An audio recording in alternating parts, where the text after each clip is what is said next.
welcome everybody to a special edition, holiday edition, if you will, of On the Capo Stand. I'm your host, John. With me tonight's David and Misael. Busy couple weeks here just to kick off the off season. We're gonna go over all that tonight. But first, David, how's it going tonight? How you doing? Doing great. Thank you, John. Unfortunately, our good friend Ahmed can't join us tonight. Obviously, this was it's middle of holiday season, impromptu episode. I would like to thank once again Taylor and Dan from Orlando City, UK, and the English Lions, respectively, who joined me to do their end of the season review.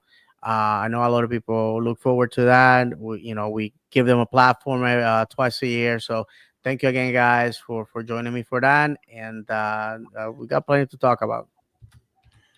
Definitely. And if you guys haven't caught that yet, that's on our YouTube channel at David's channel. All of our socials, Instagram, Facebook, Blue Sky, X. Feel like I'm forgetting one. Are all at On the Capo Stand. Threads, all that. Threads, yeah. Basically, if there's a social media platform that's we're there, being widely used, we use it. We're also on Apple Podcasts and Spotify at On the Capo Stand. And as usual, tonight we are live on YouTube, Facebook, and X. And to move on, Miss Sale, how you doing? Been a couple weeks. Good. Thanks for asking. Same thing as David said. With the holidays around the corner, just been busy, and like I told him earlier, just I'm ready for it to be over, man. Lots of money spending. Hopefully. We'll get to everything as the show goes on. First off, we'll kick it off. This past Friday was the MLS Super Draft. And David has all the knowledge and more to go with that. Yes, absolutely. And if you guys listen or watch the episode with Taylor and Dan, we said it then. We are victims of our own success on this on this draft. Obviously, we're picking at the last because obviously we had a great season. So on 27th overall, we picked hopefully I'm saying these names correctly. Joran Herbert. He's a midfielder. He was picked up in overall 27th. He's from Clemson University, and his hometown is Valence, France. So he's a Frenchman. In my opinion, probably out of all the picks, the one that we may see in the first team. The next one is Titus Sandy, overall 46 pick. Defender from Charlotte, North Carolina, out of Clemson University also. Then forward Collins Odoro, 57th overall. As you can see, the numbers keep going down. He's from Indiana University, native of Bebi, Ghana. And last, defender Takahiro Fujita from Napa, Japan. Marshall University, 87th overall. I have to be honest with you guys. In Orlando City and in the league overall, anybody out of the first or second round really does not shine in the first team. I mean, we saw Kuchevsky being let go. We're going to talk about that. He was picked very high last year. So, I'm going to be honest with you. I see 3 OCB players and a possible bench warmer. If this guy has talent, we don't know. The preseason will tell us. But again, for the first time in I think ever, we have not picked in the top 10, and Orlando City did not make any moves, did not do any trades, did not try to get somehow ahead of these picks. We just basically had the ones that we had. We rolled the dice, and that's that. Not every team picked players. So this is one eventually, and a lot of people are speculating. This is a tool that is losing its relevance as the league starts buying players overseas and teams are more ambitious. But nonetheless, we had some gems out of the draft, and hopefully, some of these guys could be. Messiah. That second pick, Titus, we got that Mhm. pick from Real Salt Lake in Oh, the we did. trade for Benji. Yeah. Oh, They wait refused a it. second. Yeah. Benji's is going to Salt Lake. No, it was I don't know exactly how that works, but it was like the right of first refusal. So Oh, apparently, okay. yeah. So they had to give us that 46 overall pick, which that's how we Oh, got Titus. interesting. I can't believe I missed that. I had no idea Benji was trying to come back to the league, or perhaps Salt Lake just wants to like get the player if he decides to come back to the league. I haven't been Yeah, keeping up with him, to be honest. our first pick, like you said, just piggyback off you said that he might make the first team. I mean, he started 76 of 78 appearances. He's a national champion from Clemson. He's midfielder of the Hmm. year. He's first team All ACC, Pac-12 Impressive player when he was in Oregon State. He has 12 goals and 15 assists. I mean, for I a hope, midfielder. I hope, yeah, I hope we give this guy a somewhat of a chance. No, Um, absolutely, he's gonna like have you that said, opportunity. it's played on grass. Sorry, it's played on grass, not on paper. So obviously, on paper, it looks Yeah, good. for sure, my friend. But Well, he as played we're on saying, grass, but moving forward is only on paper. So this, we're 4 weeks away from, well, actually less than that. We're 2.5 weeks away from camp to start, and we're 4 weeks away from our first preseason friendly. I would like to let everybody know, in case they've been sleeping under a rock, that our home opener is February 22nd, 7:30 at 655 West Church Street, Inter and Co. Stadium, and it's gonna be against Philadelphia Union. So mark the date, buy your tickets, make your plans. We already know what's going to happen. We have two friendlies confirmed. The first one is again Atletico Mineiro from Brazil on the 25th of January, and on Valentine's Day, February 14th, we are playing at the house of the Tampa Bay Bucks in Tampa, obviously, against Inter Miami. So there it is. I mean, this is frying and eating at the same time. So we already have our preseason. I mean, our postseason is basically non-existent this year. Yeah. So we have that. One thing I wanted to bring up with you guys tonight about the super draft is I know we've had our luck with Duncan and with Daryl DK, Hmm. but how long away do you think we are before they do away with the super draft? Because I feel like the level of competition of MLS, as good as college is, and as good as college, as college continues to move forward with their skill, kind of, as a reflection of the youth system here in the States. But how long do you think it is before the MLS just does away with the super draft and we don't even bother with it anymore? Go ahead, Miss Hen. I haven't given it much. I haven't given that much thought. My only guess is probably not anytime soon, only because it's just like Americanized. That's how we do sports here. You go from college to the pros. So I don't see it going away anytime soon. But I do hear your point where, I mean, it does seem somewhat irrelevant, I guess. Because you do have the outliers, like I said, in Orlando City's case with Duncan and with DK, but Yeah. all in all, you know, you're not going to see a, LeBron James type player Right. Yeah. come out of the MLS draft. He's going to come up through an academy, be signed to the reserve team, be signed to the first team. You have somebody like the kid over in Philadelphia that's already signed a Or Man City. pre-contract with Manchester City, and he's only 15. So he's going to be playing with the Union for, their reserve team and their senior team. He'll be playing with them split time for the next, 2-3 seasons. So you don't really see that impact player come out of the college system, Well, except for, your flash in the pan of somebody like a DK or Duncan. Duncan, Look Mueller, yeah, Larea. we made Mueller. We made our money on him, but what's he done since we let him go? That's true. You I know, mean, you can argue that about DK as well. well, DK is a little different. He's been injured. The time he has spent on the pitch, statistically, he's done when he gets a run of games under his belt.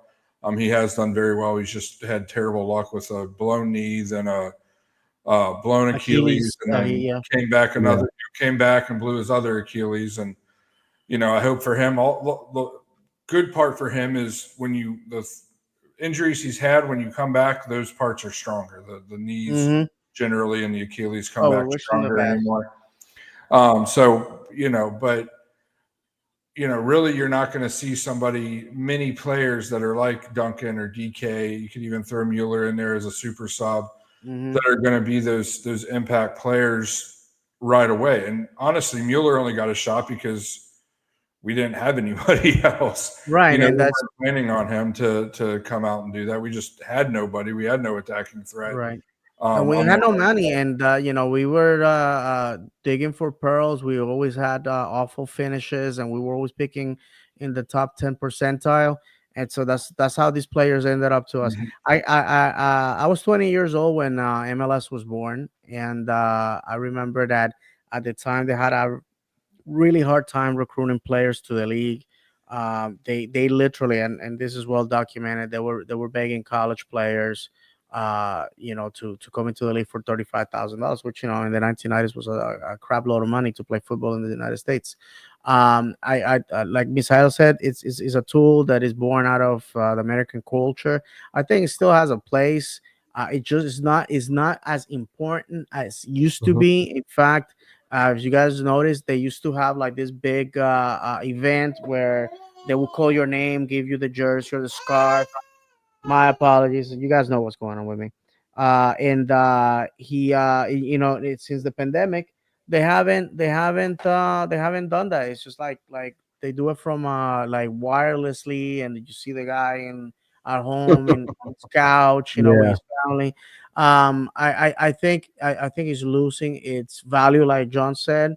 But disappearing anytime soon? No, because still a tool to beef up your roster.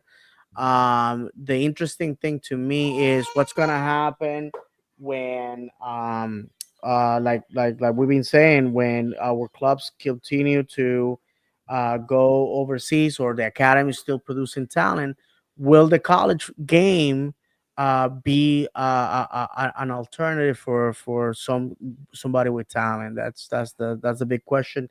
Time will tell, guys, if any of these players will work out. In the past, some of the guys that we draft don't even get to sign with Orlando. They're released, or they decide to go somewhere else. I think last year or 2 years ago, we drafted a guy that decided to retire.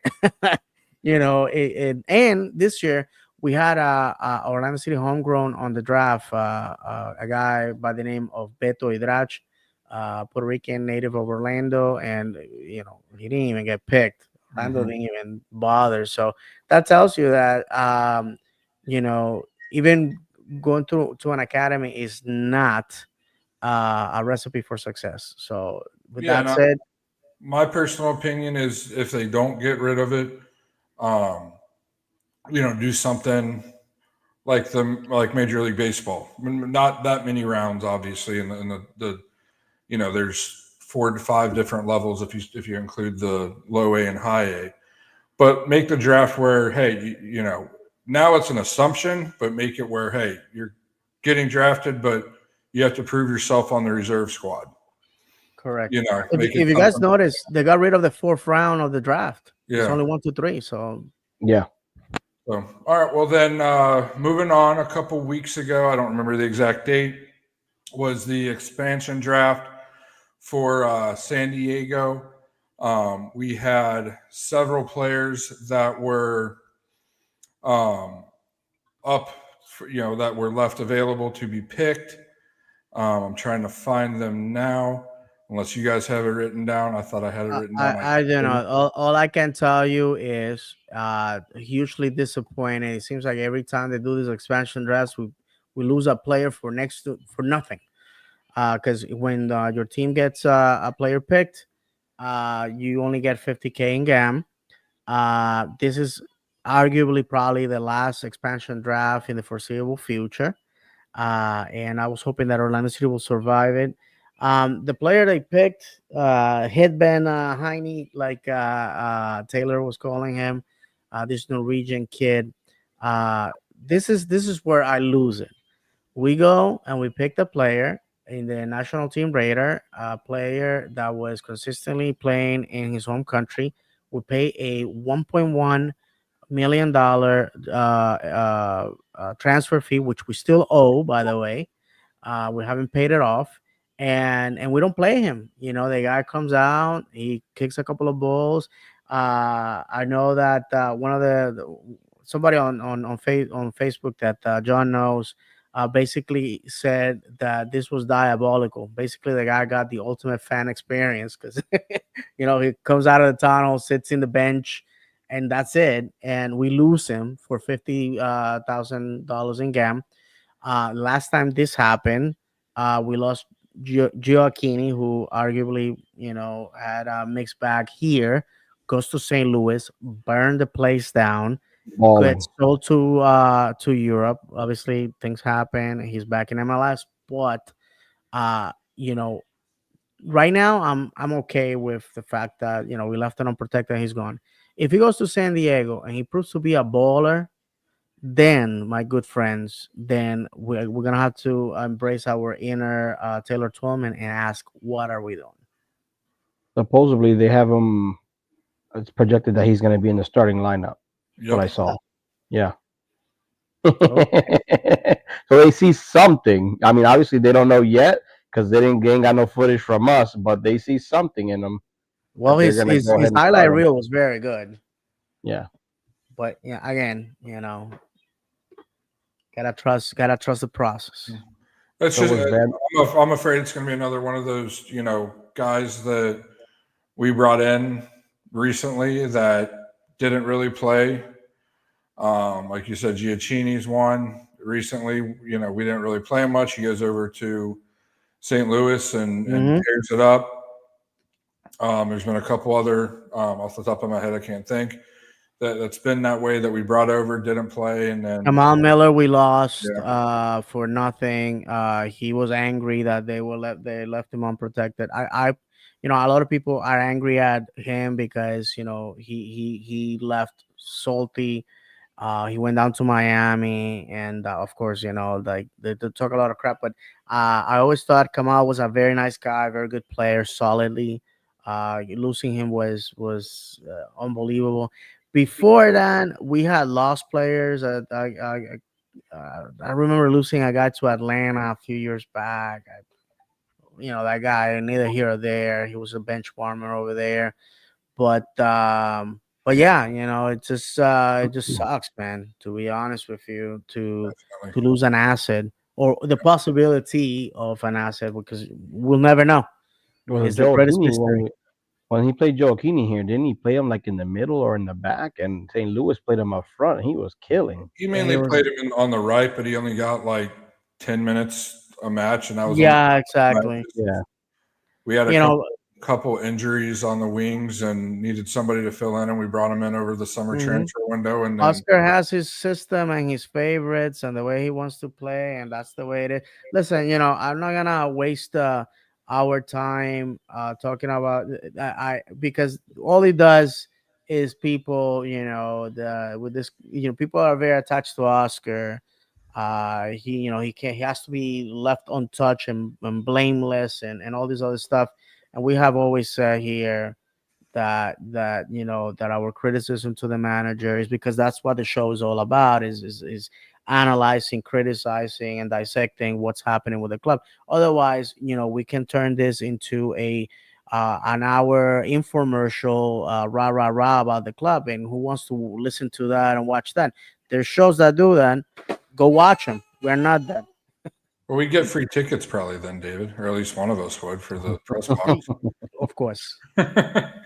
All right, before we move on, just a reminder to everybody tuning in live. If you have any questions, comments for us, you can always comment, and we'll read them off and respond to them as they come in. If you do want to join the show, shoot us a DM, and you can join our show live, kind of talk radio-esque. You don't have to show your face if you don't want. If you want to show your face and be on video like the three of us, you can be that as well. Just make that clear when you send us the DM. But yeah, moving on, we got the off-season roster moves that we did just a couple days after the season ended. This year we lost. Honestly, didn't lose much. A bunch of people that didn't play much, or if they played, they got injured or were brought on just out of necessity. So we declined the options of Gaston Gonzalez, Giorgio Kaczewski, Luca Petrasso, Abdi Salim, and Carlos Mercado. None of those. I was kind of surprised about Mercado because he was Orlando City beekeeper. We brought up after Stajuhar's injury, signed him to a first-team contract. Obviously, being a third keeper, you're not going to see much time. But I'm just kind of surprised that we didn't pick up his option, or at least Orlando City B didn't. They may have somebody in the academy, John, that has a higher upside. That's my assumption. Maybe. And then we also exercised the contract options on Jack Lynn, Rafael Santos, Rodrigo Schlegel, Thomas Williams, Javier Otero, and Pedro Gillespie, Cesar Araujo, and Nico Ladero. Again, everybody basically except for Thomas Williams and Javier Otero played a lot of senior team minutes. Thomas Williams, for those that haven't listened to the show and haven't paid attention to Orlando City B, is a very exciting young prospect. I think he's going into his age 20 season. He might only be 19 still. I would have to look that up exactly. No, I think he's already past 20 because he's very young still. Yeah, we signed him as I think he was still 17, but it was the year he graduated high school. So on the show with our friends from across the pond, we said it, that we felt that the players that we have mentioned here, your Freemans, your Riveras, your Williams, all these Loyolas, those guys have to go on loan. I think that they are above the talent level at MLS Next Pro, whatever the heck they call the league, because the reality is that to us, when we were talking about it, it's just a step above academy. And I think that if we, especially I'm gonna zero on Williams for a minute, since you mentioned him. He's a center back that needs minutes, that needs to be put on tough situations, needs to be put in front of fan bases that are screaming success and winning, and that's the type of pressure that builds a professional. And playing in front of family and friends and MLS sickos that love to spend some time at in Osceola County Stadium, it's not gonna help, because you're in front of a very lenient, understanding, and supportive crowd. I want to see those guys go into the pit, and because when they make the jump to MLS, again, they're not, they're gonna go to very hostile places and put in very strong situations. If you look at Facundo Torres, who was here, Facundo became the player that Orlando City purchased because he went from the academy to the fire pit with the first team. And unfortunately, this league that the MLS has created is not it. I think if we can't send our guys to USL Championship or USL League One, let's send our guys to Europe. I mean, we already have these partnerships with other clubs, uh, uh, uh, Stoke City and in Sporting and Benfica. I mean, let's explore those opportunities. If you look, and I'm jumping ahead, the players that we let go, Felipe, thank you, Felipe. Great guy. I met him personally. Great locker room guy. Obviously at the end of his career, he gave us everything. I hope he remains in our community and contributes to the football culture here. Gaston Gonzalez, we lost our shirt on this guy. We paid $2 million for a guy that blew. First of all, this is a lesson for the club. You buy something, you take it. You don't do favors. We did favors to Santa Fe to try to save a couple of bucks. The guy blows his knee 5 minutes before he gets. I mean, his replacement was on the sideline. This guy blows his knee. We pay for his surgery. We pay for his rehab. He comes in and he's never the player that we bought.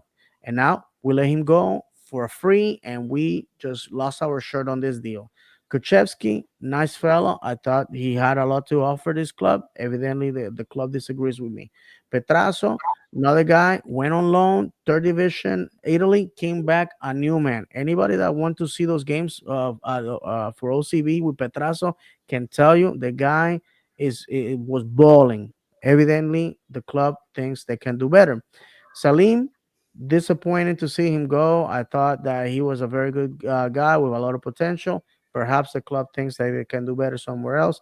And Mercado, like John said, unfortunately, either they have somebody in the pipes that is better than him. But these guys, with the exception of Felipe, Gonzalez, as far as we know, probably he's gonna get purchased by Nacional. If not, he probably will return to the Argentinian football. Felipe will retire, and the other guys probably have a future in USL Championship or League One. So that's that. So real quick, looked it up. Thomas Williams is 20. His birthday's in August. And then I'm an Felipe August baby myself. didn't let go. He was out of contract, and apparently the club's in negotiations with him, according to the club website. Oh, with who? Felipe. Hey, Oh, they're in conversation. Really? Yeah. Oh, They were. Okay. I don't know They if they haven't still announced are. it, so I don't know. I mean, Felipe was they're in making negotiations. Nothing's been Oh, announced. okay. okay. Felipe was making 68,000 last time I checked. Yeah. Felipe was making close to what regional manager at a McDonald's probably makes in a year. So I don't know. He needed a hopefully, second job. hopefully they can. Yeah, exactly, like a regular job. Hopefully something will come through for him. I don't know if you were going to get to it, John. I'm sorry if I'm jumping the gun here. I wanted to mention that we signed a midfielder from OCB, Colin guy. I don't know how to say his last I name. was getting to that. Okay. My My computer bad. is not cooperating for some reason. But yeah, go ahead with that. It's not going to work. No, I just wanted to say, that we signed the OCB midfielder, Colin. I don't know how to say his last name. Gusky, Gusky. yeah. I believe Gusky? it's how it's pronounced. Gusky, yep. Yeah, I it's the think that's how first it's team pronounced. contract. I know you've watched OCB more than I have, so I don't know if Well, you in know this show, anything you're about gonna him. learn to go to the games, brother. Yep. So his birthday is coming up here in about a month. He'll be 18, born in 2007. So he's a young player. What I can say about him watching Orlando City B was, I feel his distribution was very good. He's more of a number 8 than what we have anybody we have now. He was very good when the team was getting pressed of relieving that pressure, getting the ball reversed quickly. Happy for him. Glad to see us finally bringing one of our young guys up and hopefully playing him. Because right now our midfield is depleted. We let several guys go. We don't know if Felipe is coming back. Ladero's, another year older, probably going to be even a bigger liability coming up than he was this past year. We lost, which we'll get to in a minute. We lost a a winger. We lost there's just not much depth there. Yeah. So there's a lot of moves that could be happening. I saw somebody on X the other day, a reporter from X, um, basically say that Orlando City will be making at least 2 moves this offseason. I hope to see 3, 4, or 5 with Facundo, which we'll get to now, leaving. This Hopefully that's a past, 9 and a 10. yeah. What's that? I said hopefully those two guys are a 9 and a 10. Even though I'm not opposed to keeping Duncan, but Yeah. Yeah, I mean, definitely a 10 for sure, but yeah, yeah. I mean, and then another winger, but so yeah, this past weekend, Facundo Torres signed for the Brazilian club Palmeiras. Anybody that follows soccer, even remotely in South America, has heard of them. They're a massive club in Brazil. It's another baby step, in my opinion, towards getting to Europe. But if he has the starts he has here, he's not going to make it down there. In my opinion, plain and simple. You have to hit the ground running there. You can't take 2, 3, 4 months of the season off, and then hope to start scoring goals in the 4th month, and be okay with that. The Brazilians expect you to be just look at the icons they have, look at the players they have now. They expect they expect great soccer, great playing soccer, scoring soccer down there. And if Facundo, starts the season like he started every season here, it's going to be a quick trip to Brazil for him. In my opinion, he'll be right back in the MLS, or maybe he'll go back to Penarol or whatever. But it's risky on his part, because of how vicious that league is down there, and how much is expected of by their supporters down there as well. All I have to say is the check cleared. We wish him the best. If you want to hear my thoughts, obviously you can. If you haven't watched the previous episode, uh, you know, his father and the player himself, they were very complimentary on the fan base, on their time here. Obviously, Facundo's daughter was born in Orlando, so they have that connection. I was there at the airport when we welcomed him. I was the leading person that was in the inside, because obviously his father Jorge had contacted me prior to him signing with Orlando. So he leaves us a trophy. He leaves us good memories, great goals, great time. I agree with John. He's taking a gamble. He wants to go to Europe, and he feels this is the best move for him. We don't want to hold people hostage. He wants to go. He left us a lot of money, and that's great. One of the journalists that follows MLS and our club, that goes by the moniker Alonso El Inca on Twitter, already said that 2 players are expected to come in, signings by Orlando City. The window in South America, the window in Europe, the window in Africa and Asia are soon to open. Right now, if you follow world football, everything is coming to a stalemate here, because obviously the holidays, the end of the year. Expect January 2nd to be a the gateway to a very, very busy signing season, and we'll find out who's coming, who's not. Nothing else to say about Facundo. I think, very fantastic guy, very humble. We wish him the best. But again, he's no longer a player. So, he leaves us a nice chunk of change. It's reported that the deal was up to $14 million, 2 of them being taxes.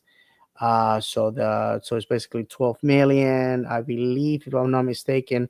Peñarol gets a $1.1 million cut on the deal, and with Palmeiras, we're gonna get a percentage if the player is sold forward. So just good business on our front office. Absolutely, yeah. Anything to add, Masao? No, just the same as David. To piggyback, he he played as good as he could for us. Nothing, obviously nothing negative to say about the guy. He was great for us. I mean, productively, I guess he was our best player ever here. Obviously, like I mean, stat wise, most goals, stuff like that. Obviously, not like a Nani Kaká type of thing, but yeah. Wish him the best going forward. I will tune in to see how he does, and yeah, good luck, and hopefully we get something out of this. Absolutely, absolutely. So moving on to our preseason schedule. I believe it's January 27th. I couldn't find it online, but we do play, maybe it's January 25th. Sorry, day before my birthday this year. We play a club from Brazil, like we did last Atlético year. Mineiro. Who is it? Atlético Mineiro. There you go. So that'll be another that'll kick off our preseason. And then what's the date of the Miami match in February? February Valentine's 14th. Day. Yeah. You guys talked over each other. Sorry. Valentine's Day, February 14th. February 14th. Okay. And then according to the MLS website, we have also have preseason matches on February 8th, 12th, and 15th versus San Jose, Salt Lake, and San Diego, respectively. And then it's on to the preseason the very next week, which our schedule was released actually quite a bit earlier than usual. Usually it's not released until like February. First part of February is when it's released. Like David said earlier in the show, February 22nd, we kick off with Philadelphia at home. A couple marquee matchups on here. You're always going to go, eyes are always going to search for our rivalry games. April 26th, we play Atlanta at home. May 18th, which is a Sunday, we play Miami away. The May 28th, we play Atlanta at home. And then later in the season, August 10th, we play, it's another Sunday match. We play Miami at home. The May 18th was Miami away. August 10th is Miami at home. And then we wrap up the season with a potentially pretty tough wrap up once you get into late September with Nashville, at Cincinnati, at home against Columbus, and then on the road against Toronto. That's a lot more difficult going into the season, end of season, than we had this past year. Miss Al, we'll start with you. Did anything stick out to you on the schedule when it was released? Not much. I obviously the no San Diego on here. Just out of curiosity, just wish we could have went against versus them just to see them. But no, not really. Obviously, the rivalry games that you just mentioned, pretty much. The ones that stand out, pretty much. But that's about it. David?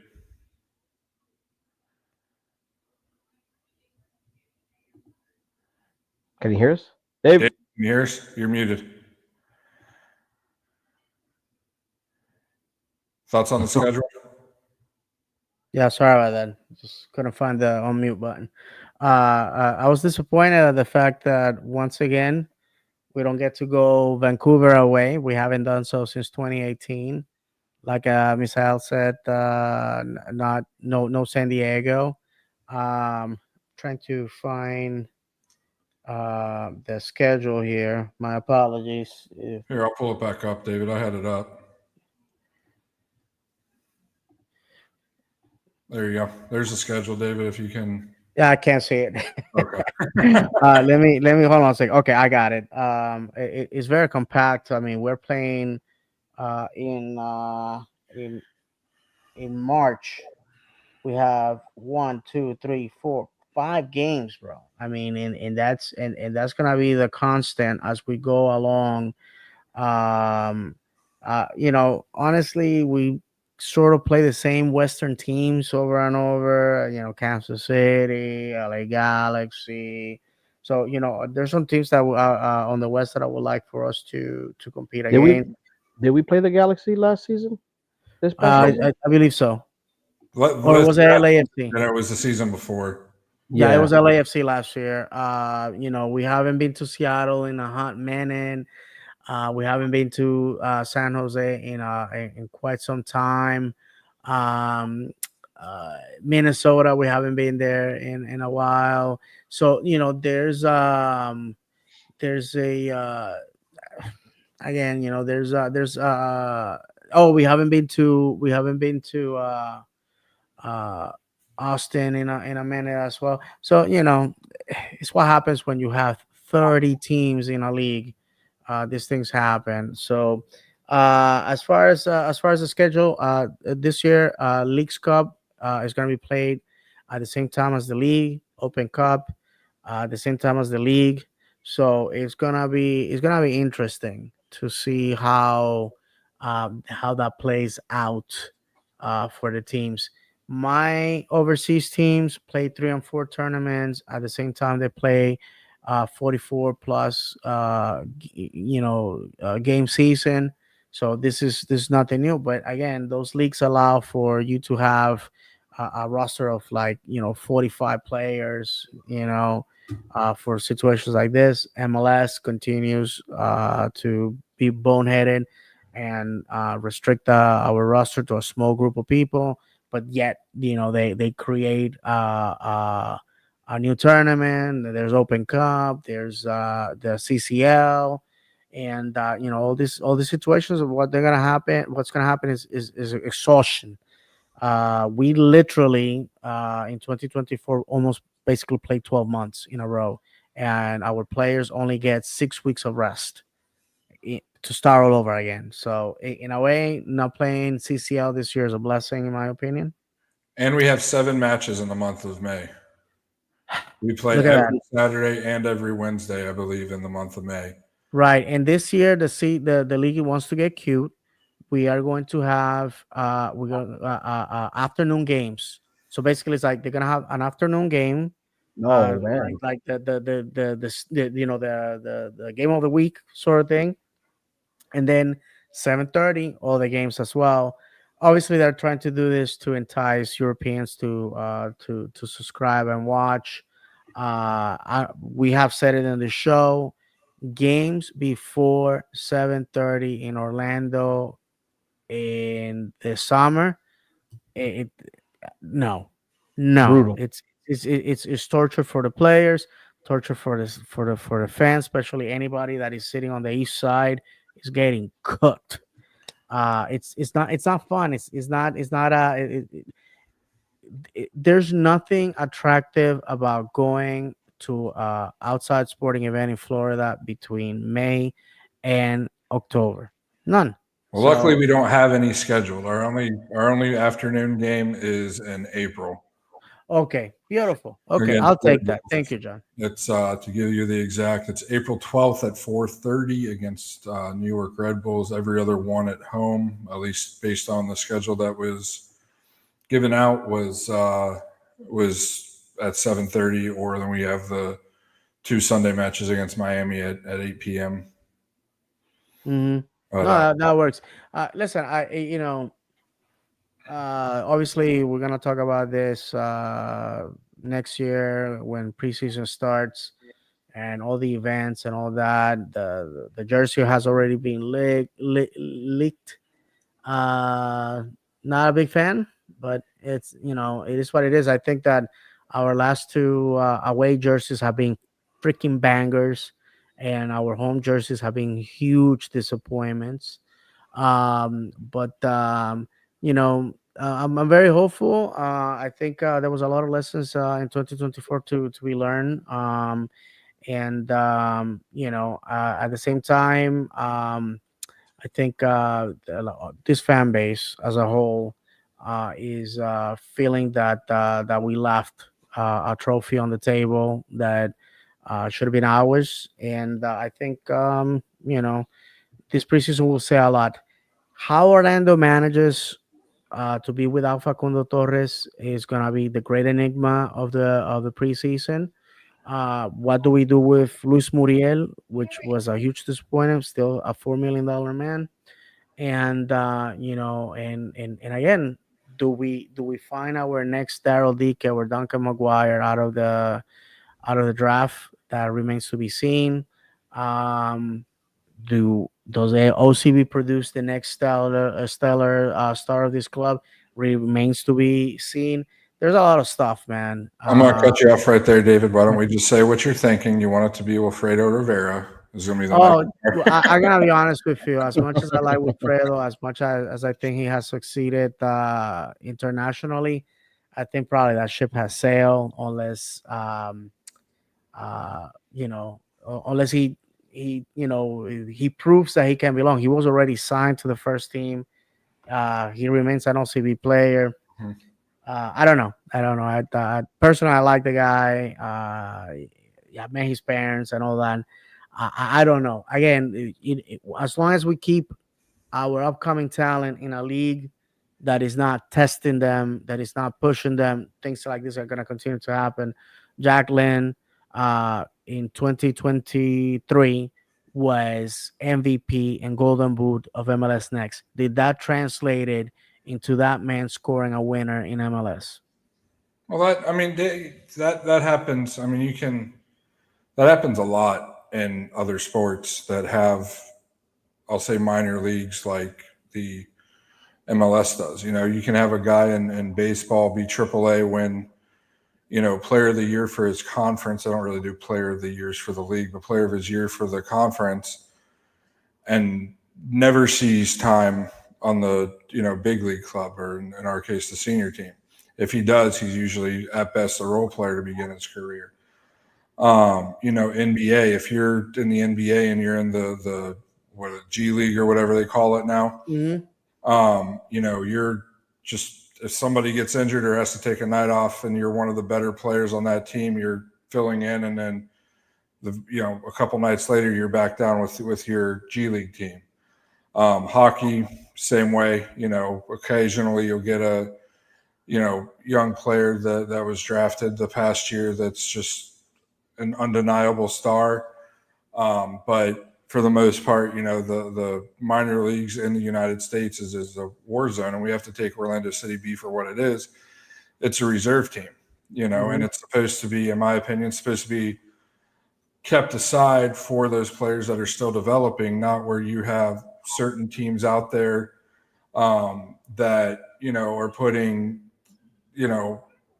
consistently their roster is former MLSers, former players from their senior team that just have a contract that has to run out. So instead of cutting the contract, they knock them down to the reserve team. That's not what the reserve team is meant for. It's meant for development. And, kind of on the note you're saying, until the MLS figures out how to get that more competitive, it's not. But at the same time, when, soccer in this country are going to become more competitive, and eventually that'll leak up into the, super draft or college, and then into the super draft, and then onto the reserve teams. Because right now at this point, college is very, in its own right, is very competitive. But when you look at college to the next step, which is MLS, that gap is probably the second biggest in all of American sports, next to Major League Baseball. I believe we have some comments, John. Yes, we do. I was going to move on to those once we moved on to our final, between now and when we move on to our final topic. But until the lower levels flourish, the B team, the reserve teams, MLS Next Pro is going to be, what it is, and we unfortunately we just have to deal with it because the MLS isn't going to get rid of that at this point.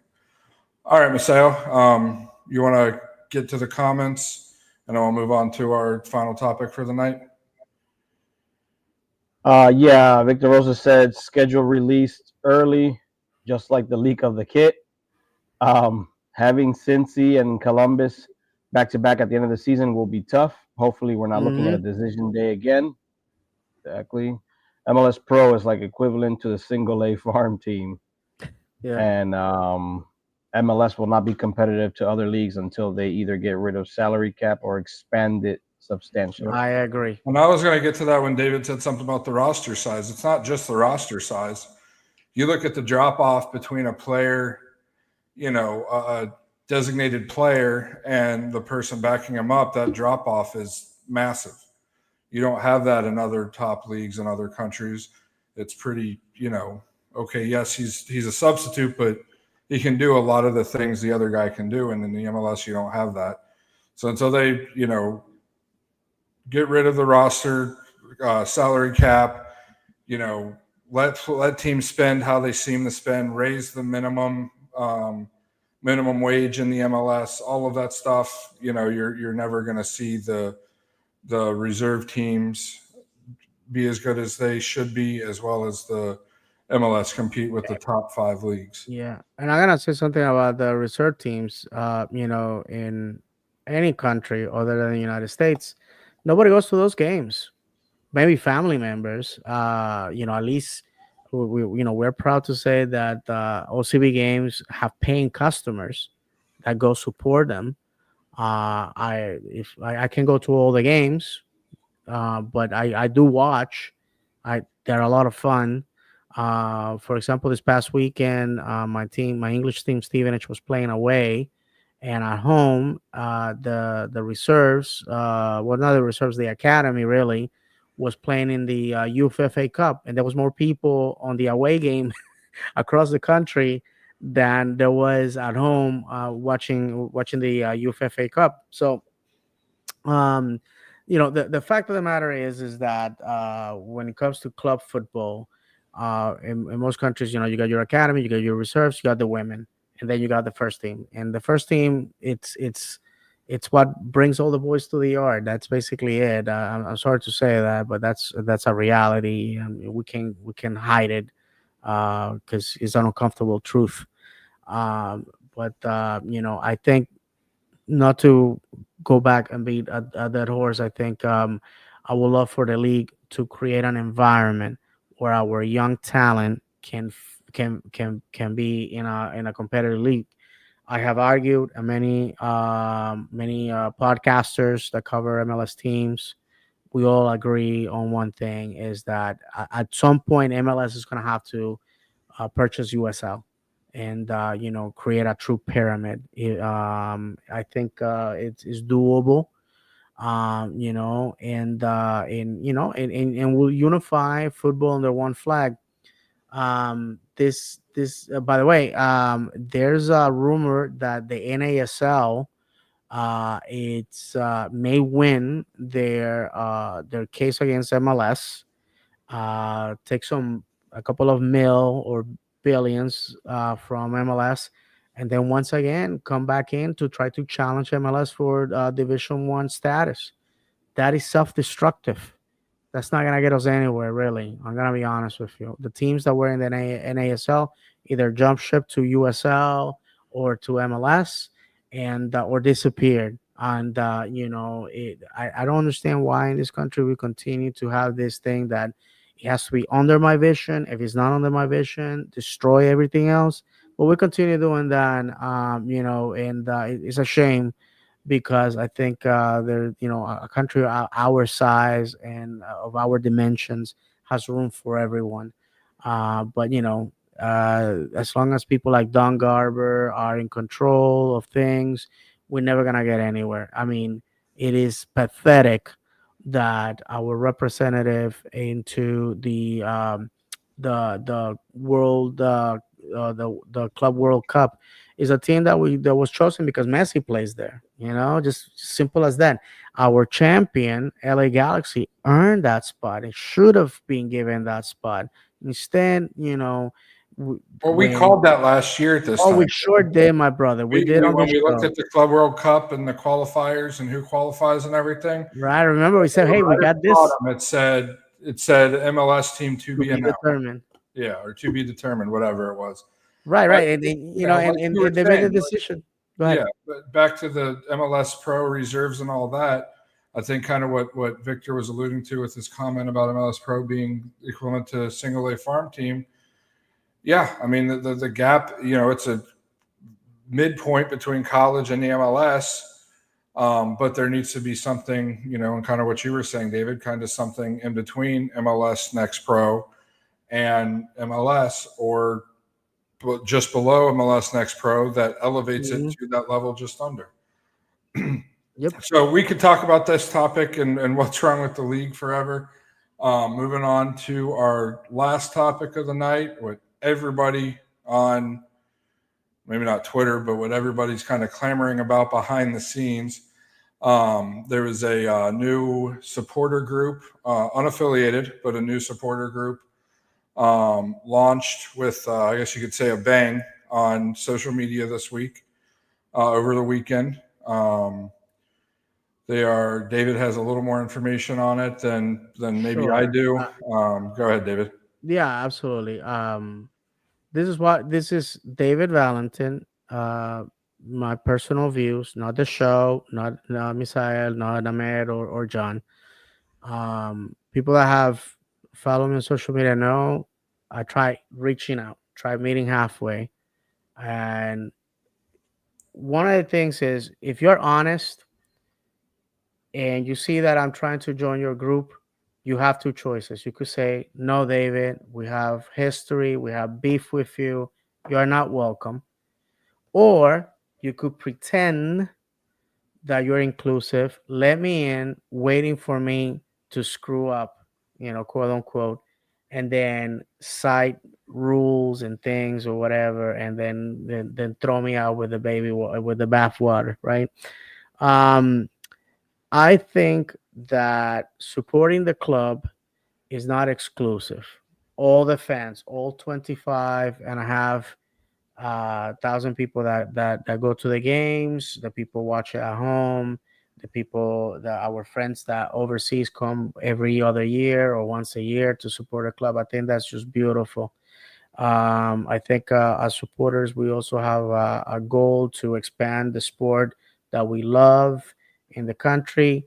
I recently I was at the hospital. My nurse saw my Orlando City lock screen on my phone. He's a guy, by the way. And when I left, he says, "I promise you, my girlfriend and I are gonna go to the home opener." So I think that the ILF and the Rockets, who sat in sections 120, 121 of the old Citrus Bowl. They pioneer our fandom. They supported the club when nobody knew who Orlando City was. The club owes a debt of gratitude to a leadership that is no longer there. Let's be honest, and to some fans who unfortunately have passed on. And But this is what I have to say about the whole thing.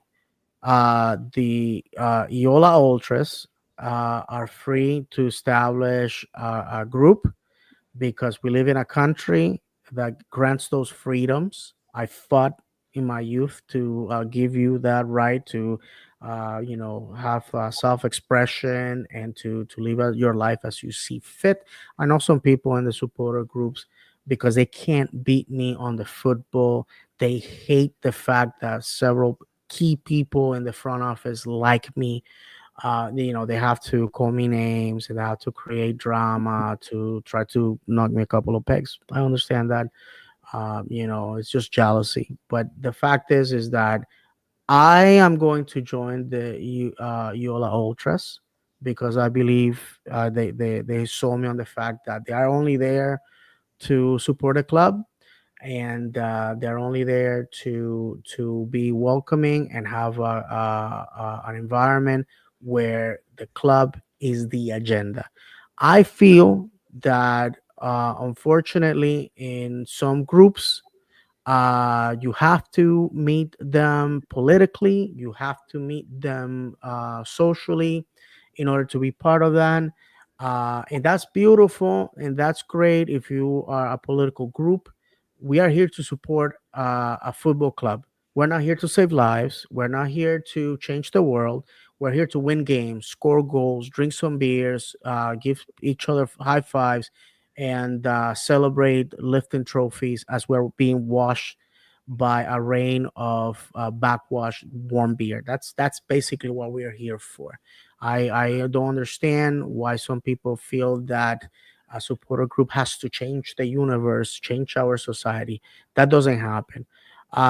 When it comes to Stevenage, the East Terrace has always welcomed me, even though I'm in another continent.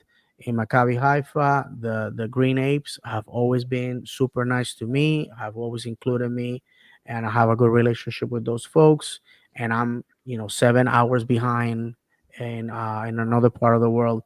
I don't understand when we went from an inclusive culture that was about getting together and welcoming in the big tent to now being a mean girl table where if you don't do what I say, you are not welcome and you are shut down. Again, people get to do whatever they want. I think that if there's a third party that is trying to basically create their niche or their niche, however you say that, the little corner, get the little piece of the pie.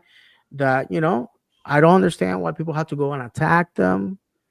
I don't understand why people have to go and talk crap about them when they have not attacked anybody, when they have not said anything negative.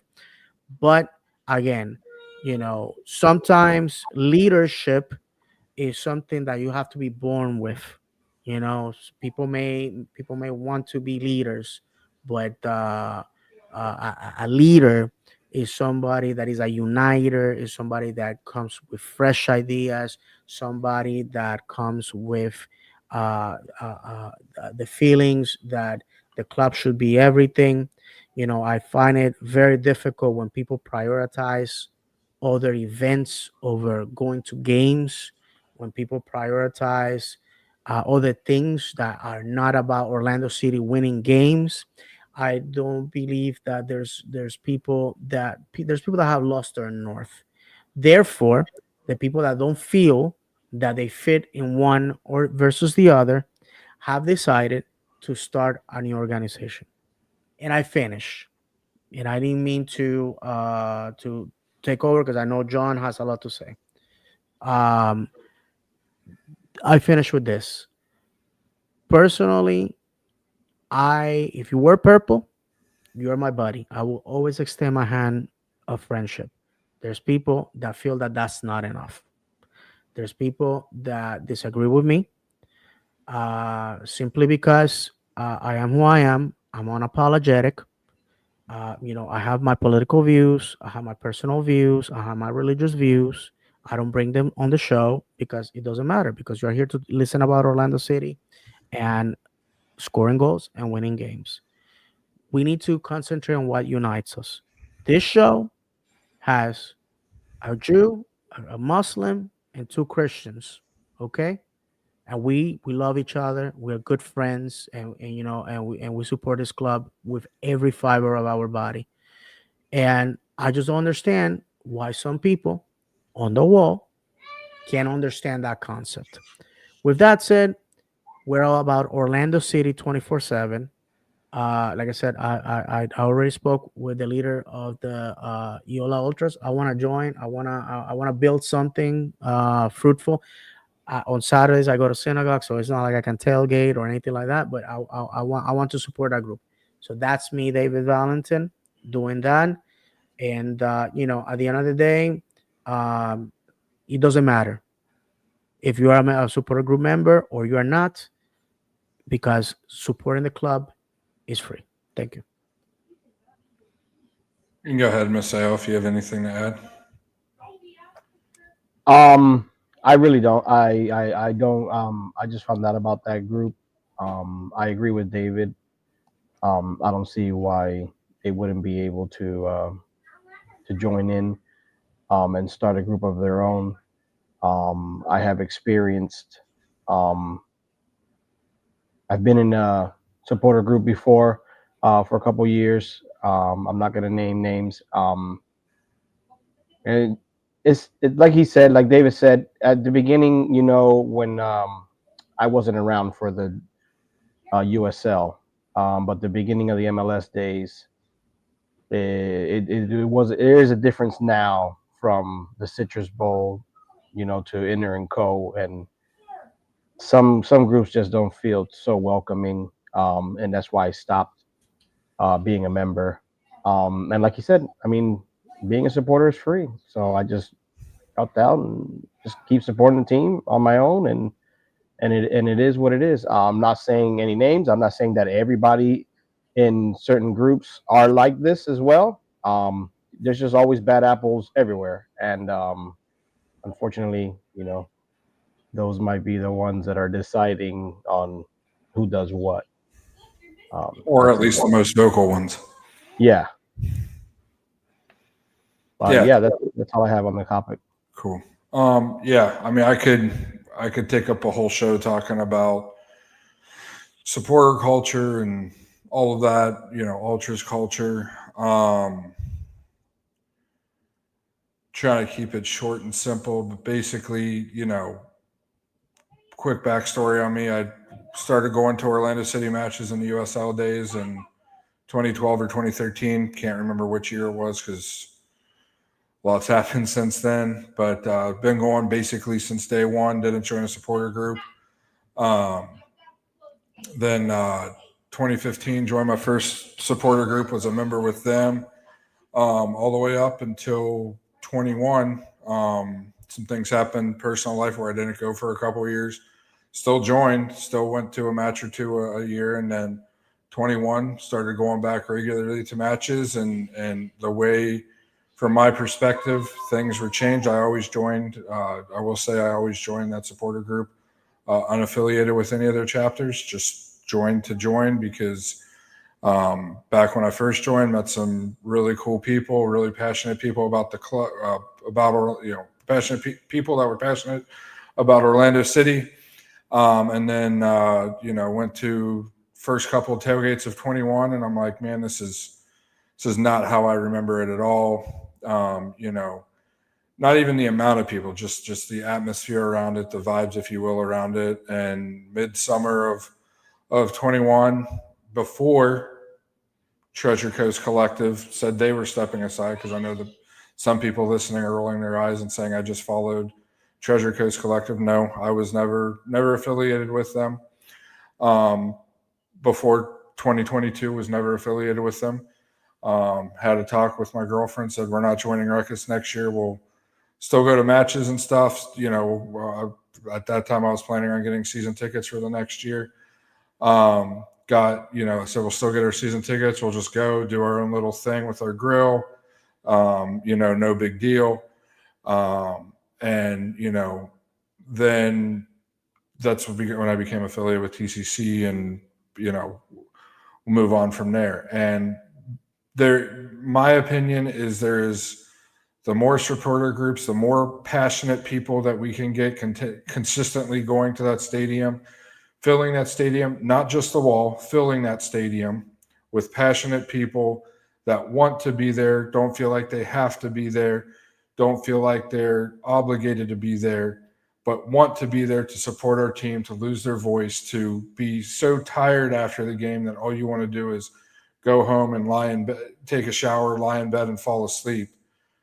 I don't see how that's an issue. And, you know, to me, that's what TCC is, an outlet for those people that don't feel like they belong to either the supporter groups, To the same with status the quo. ultras. What's that? To the status quo, basically. Yeah. That's, you know, Ultras is another outlet. I I believe there's several others out there that are unaffiliated supporter groups that are out there for people. If you've been a member of a supporter group and want to join one but don't want to join the two affiliated ones, I'm sure there's some out there for you. And that's not saying that the supporter groups served a purpose when the club first moved to MLS and the club was in our infancy, even in USL.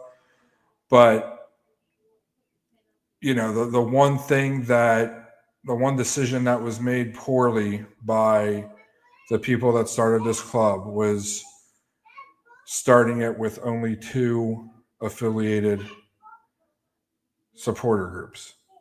I understand that at the beginning there was really only two, but to keep it that way, There was three, John. People You're right. forget I the forgot. 407 firm that merged with the Iron Lion, hence ILF. Sorry, Yes, I mean to you're right. I always merge those two together, but yes. because this division was months. Yeah.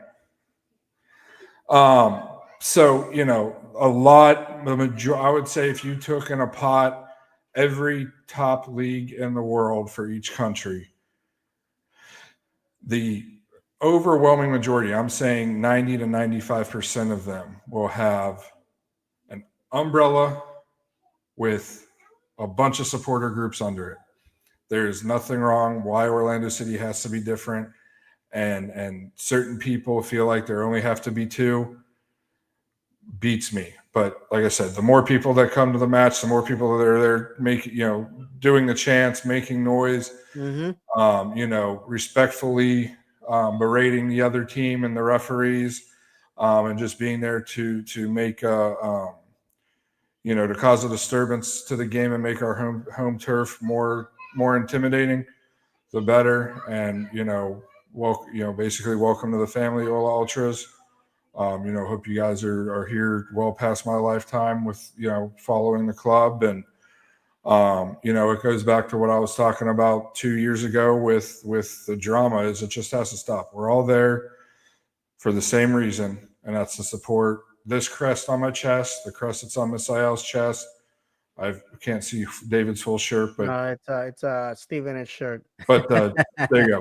But the crest that's on his cell phone, and I'm sure is about 75% of his wardrobe and his. And in my heart, John, in my heart. There you go. We're all there for the same reason. There's no reason for the excessive drama. There's no reason for just being plain nasty to people and having to be blocked on social media because somebody has an idea that they're passionate about and they want to run with, and threatening people's jobs and livelihoods and all of this because they have a little bit different idea of how they want to support than you do. It's just uncalled for. But at the end of the day, we're all one big family, and Yeah, and if I can add this, because I know time is of an essence. This past season, I watched Orlando City with an Israeli friend, Orlando City with three English friends.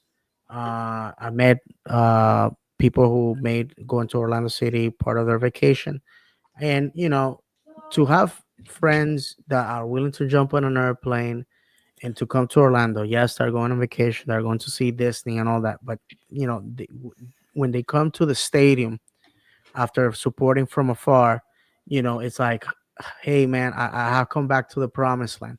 So I just think that we need to foster unity, we need to foster success. There's people that's anathema to them. They have to be agents of chaos. They have to be their way or the highway.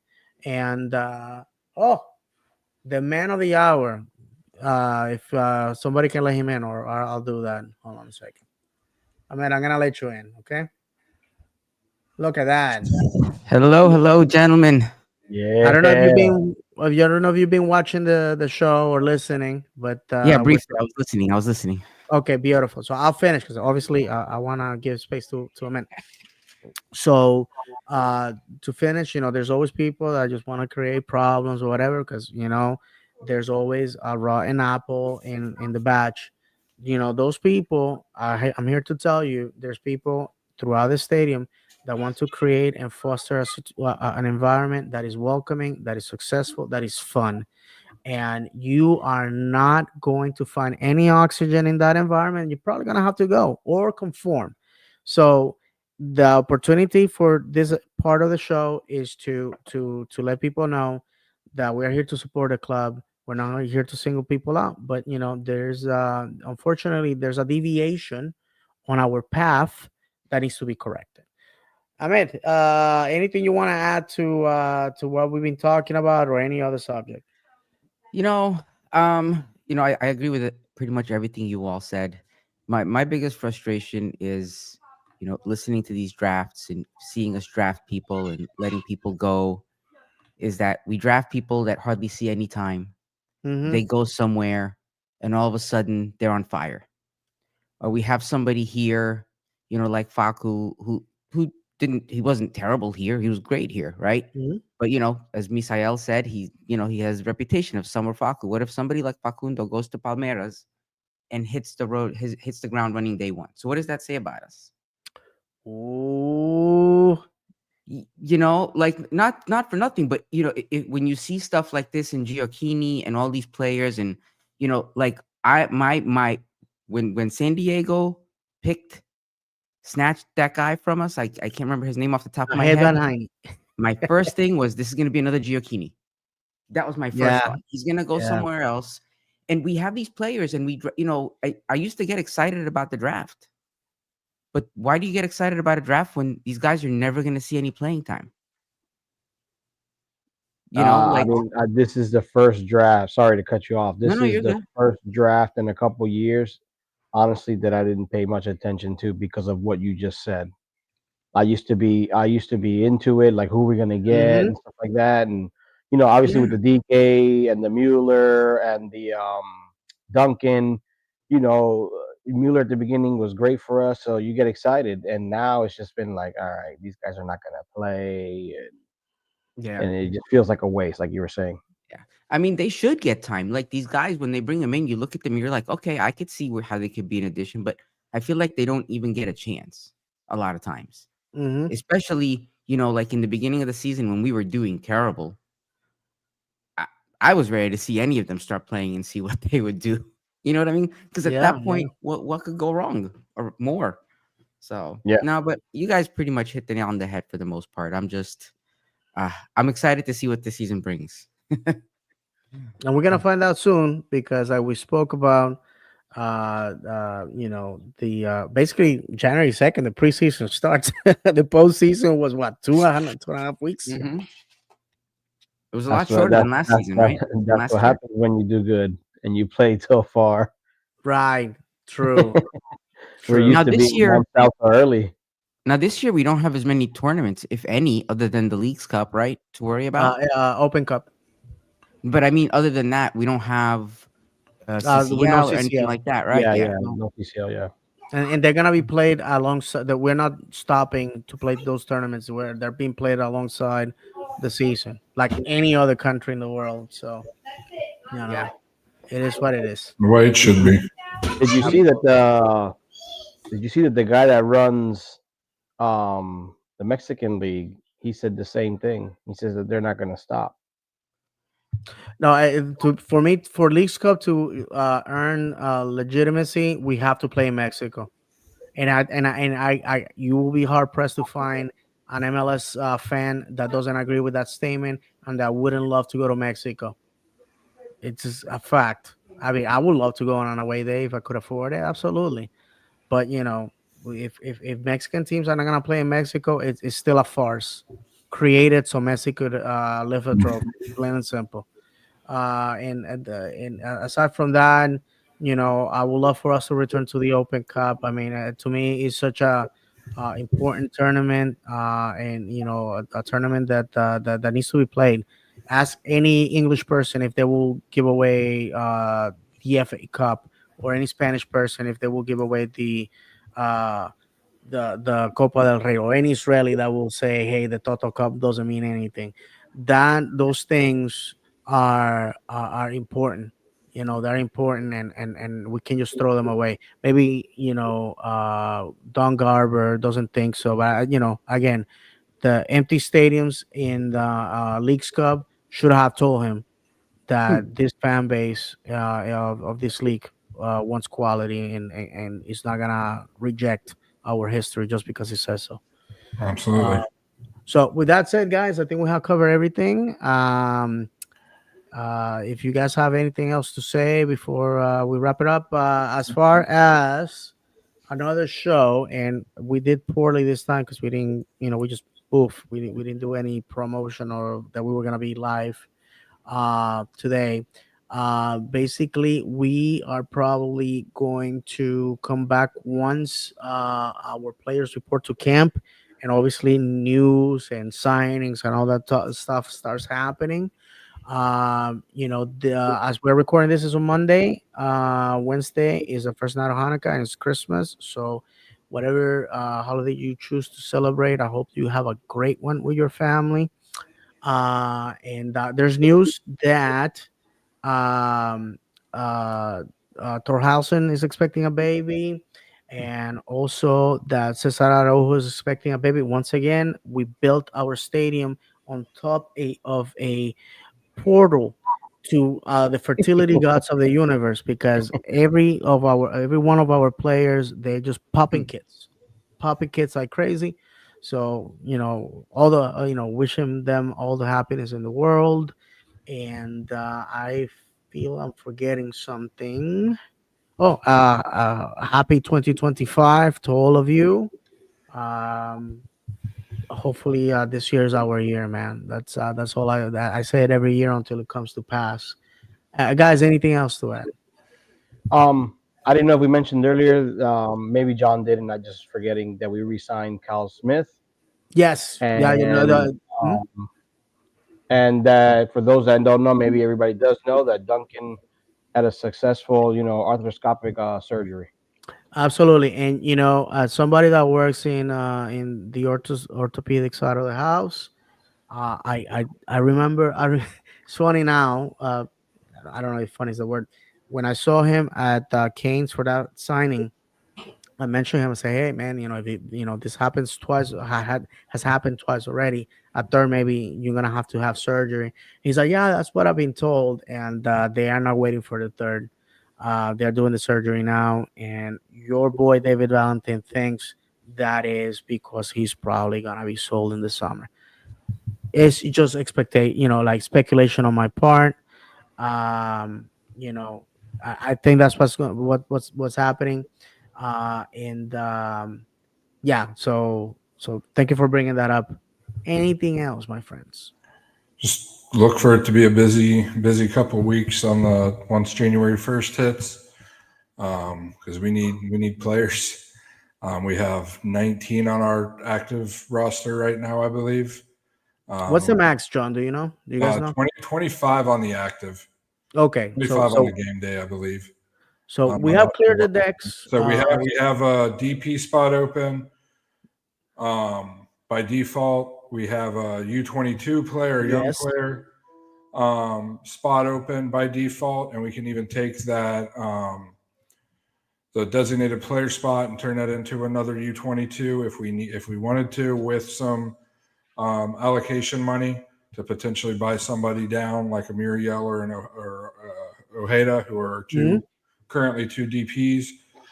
So look for it to be busy. Look for hopefully a splash signing, a difference maker, and optimally, hopefully, it's a number 10, somebody that can control the game and give us a real attacking presence, a real presence on the attacking. In other words, John, we have to start putting ourselves on the prayer list of every church, synagogue, temple, mosque in this town for that to happen, because we say that every year, John, and it never happens. Yep. And I mean, this will be the off season that are as good as our front office has said they are at scouting players and finding that hidden gem. This will be the off season to show it, because we have the room, we have the money. We were in the top half of the league with general allocation money. to buy people down. So there's really this year there's minimal excuses in my opinion. We just got a nice payday selling Facundo for a club record deal. Just remember, John, we need to congratulate Luis Muriel, who this past week won his neighborhood's Sunday League championship. The man got to live Gordillo's FC. silverware, and I hopefully that ushers hunger for success here in Orlando. Definitely. Yeah, trophy and everything. You Yeah, got got a anything to trophy. add, Ahmed? And then I'll let you do the sign off if you want, because you're Sure, better sure. at it than me. Oh, no, What? no. Go ahead, my friend. Do it.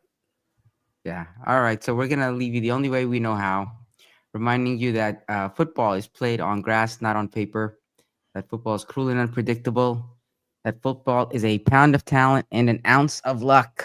And if you have not cried for joy or anger over football, as we may all be crying very soon, have you really footballed? For John, David, Misael, and myself, may God bless you. And as always, vamos, Vamos, Orlando. Orlando.